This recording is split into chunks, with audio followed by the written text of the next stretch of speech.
Mary Mac Bakehouse will be at Johnny Angel's Ginchy Stuffs parking lot for a mini market at 5 o'clock p.m. this Saturday, May 8th. Stop by and pick up fresh baked goods and mixes.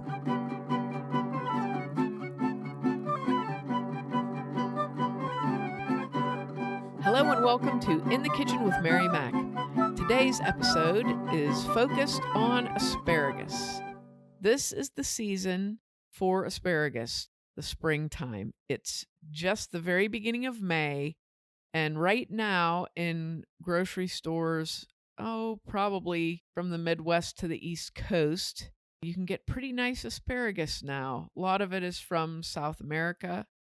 I got some beautiful asparagus that came from Mexico, and it's just going to start coming in now. And the closer we get to the end of May, the more local the asparagus becomes, which is even better because nothing is better than local asparagus that's grown in your area. On the West Coast, they have a lot longer asparagus season, which is so nice. So nice and lucky for them. But on the East Coast, we only have about a 2-month span where it's available from local farms. So enjoy it as much as you can. And I'm going to give you some recipes and tips for preserving and using and cooking with asparagus.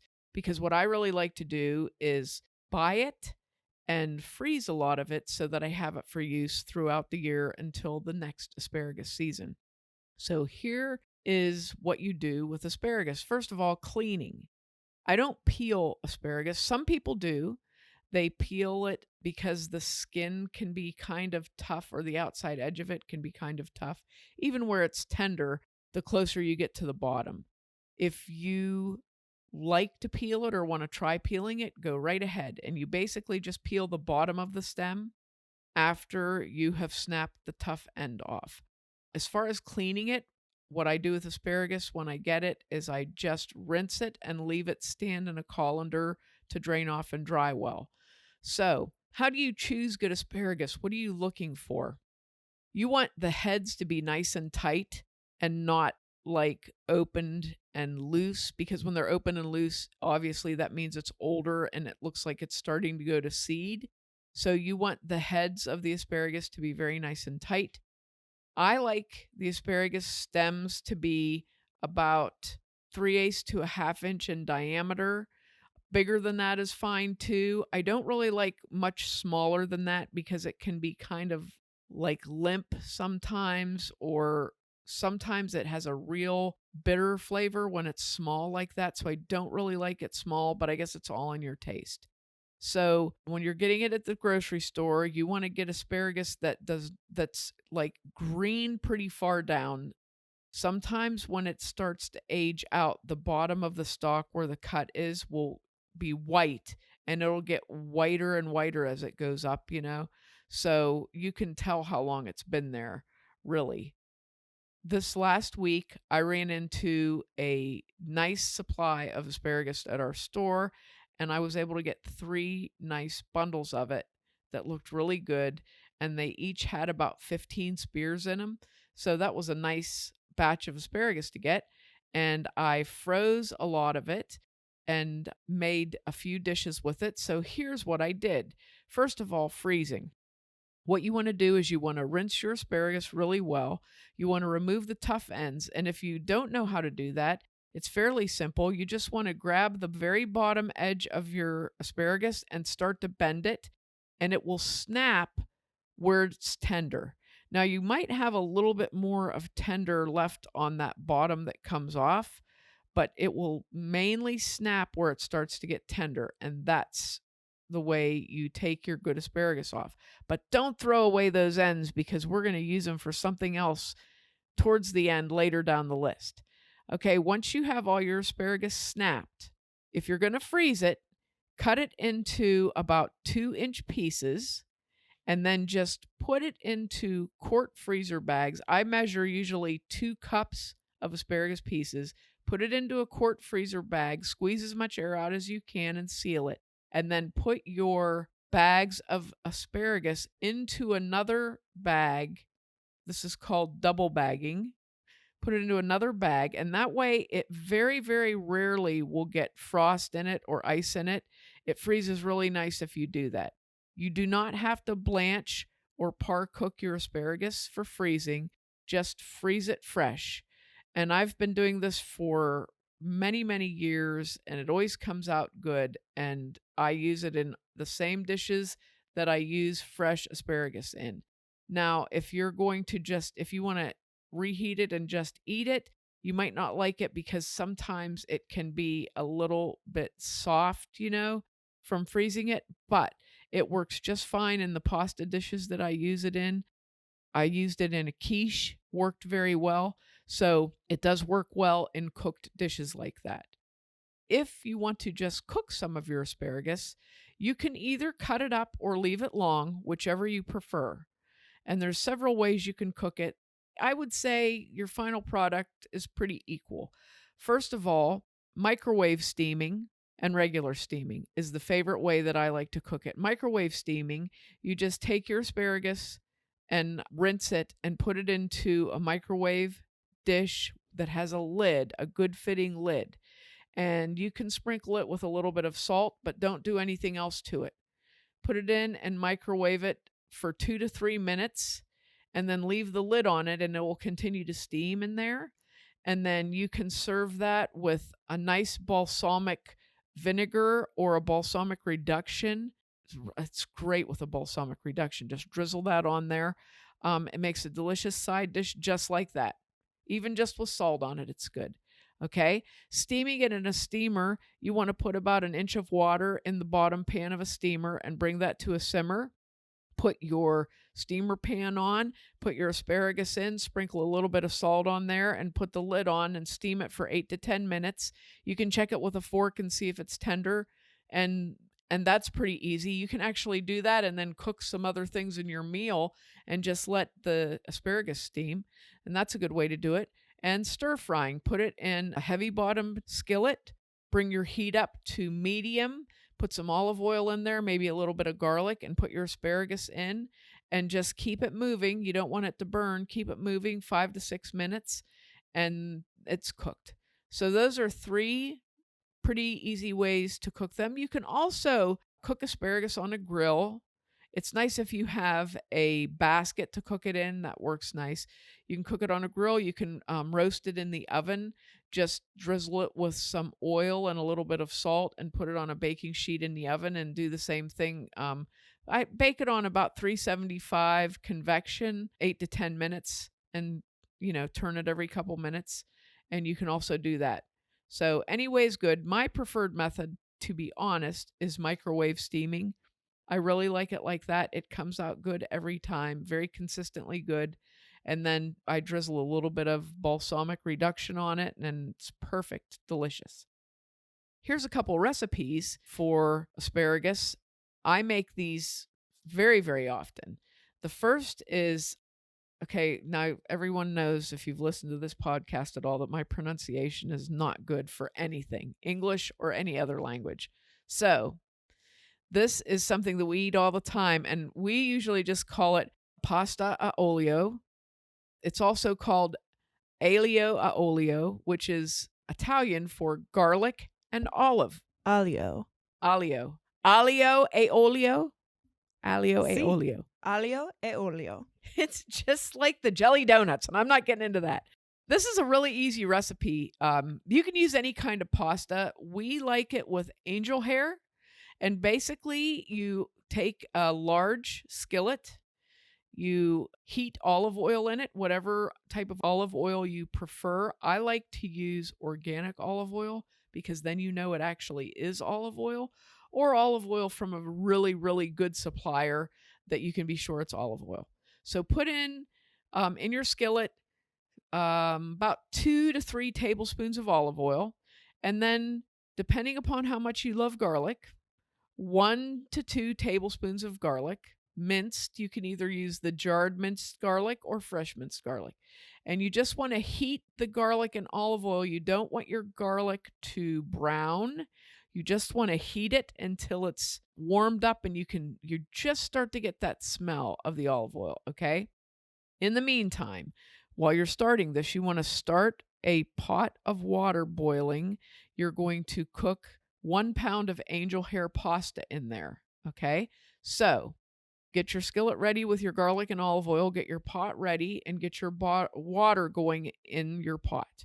So once your garlic is starting to warm up and get that little bit of garlic smell, add your asparagus. And this is where you want to cut it in like 2-inch pieces and put your asparagus in there. You want to put probably about a half to 3/4 of a pound of asparagus in there and start sauteing the asparagus. You can add a little more olive oil if you need to. Once your water starts to boil, put about a teaspoon of salt into it and then add your angel hair pasta. And what I do is I put my angel hair pasta in and really quickly get a wooden spoon and start to get it under the water.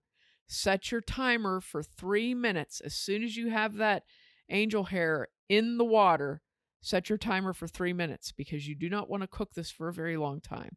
Okay? Get that cooking right along. When your timer goes off, get a dipper and get about 2 to 3 cups of that starchy water out of the pan before you drain the angel hair. So scoop that out into a measuring cup or something, and then dump your cooked angel hair into a colander and let it drain.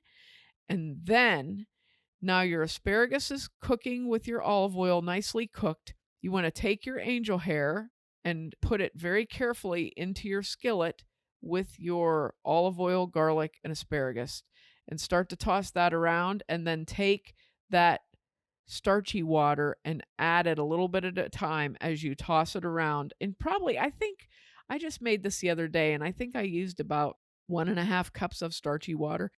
There's probably a name for this, I'm sure, but I just call it starchy water. You're welcome to call it what you like. I am not a chef, okay? I am just a cook. I don't know. I've only ever heard people call it like pasta water or stuff like that. Yeah, I just call it starchy water because that's what it is starchy water. But it kind of, what it does is it makes a little bit of a thin sauce with the olive oil.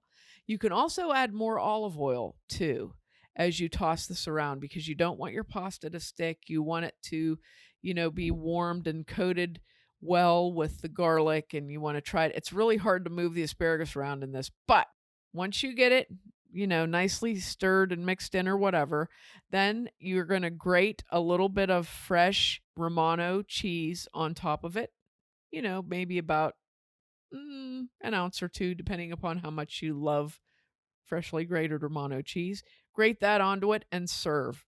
It's really good. It makes a great dinner, especially like if it's hot outside and you want something nice and light for dinner. This makes a really great dinner, and it's very, very good. So that's one recipe.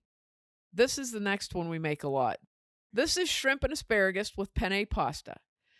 And this is also pretty simple to make.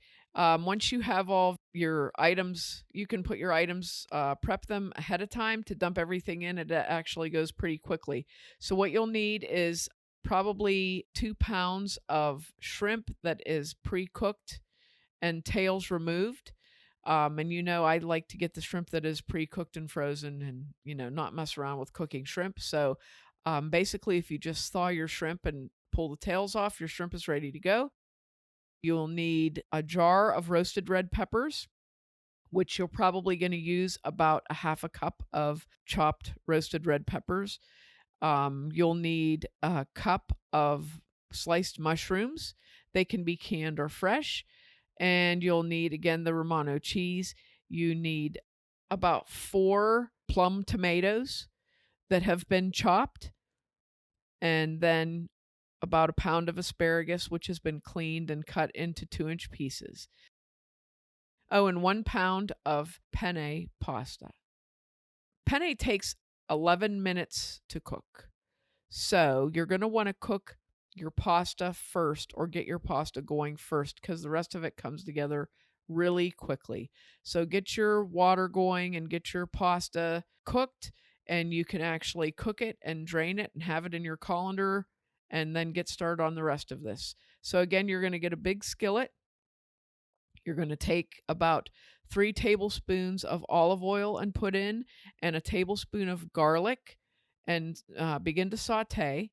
And then you're going to add your asparagus pieces and saute those. And as they cook, now the roasted red peppers are cooked because they're canned, so they don't really need to cook. They just need to heat up. The mushrooms, however, you should put in and really give them a good saute. So put your mushrooms in next and give them a good saute, and then your tomatoes. And you're not going to have an actual sauce here. It's going to be kind of like the garlic thing again, but it's not going to really be a sauce. So once you get the vegetables heated and cooked, well, you're going to very carefully put your shrimp on top of that and start to toss it, because it only takes a few minutes to heat the shrimp up since it's already cooked. Put your shrimp in there and begin to toss it around until it warms up. And then add your penne pasta and toss that around. Once you get your pasta in, you can see if you need more olive oil or not, and you can add it as needed. Add about, to your liking, but probably about a teaspoon of red pepper flakes, a good bit of sea salt and black pepper, and toss it around a little bit. And then you're going to need about a half a cup of freshly grated Romano cheese, or more if you like more cheese, and sprinkle that in and toss it around also. And there's your dish, shrimp and asparagus. It's really good, and it makes a nice big pan of it, and it's very delicious. And you can add more vegetables if you like. Whatever you have or you want to add, you can add more different kinds of peppers. You can add onion. You can use artichoke hearts I've chopped and put into this before. So there's a lot of different things you can do. Make it very vegetable heavy, but it's really, really good. So that's a classic that we have pretty often when asparagus is on.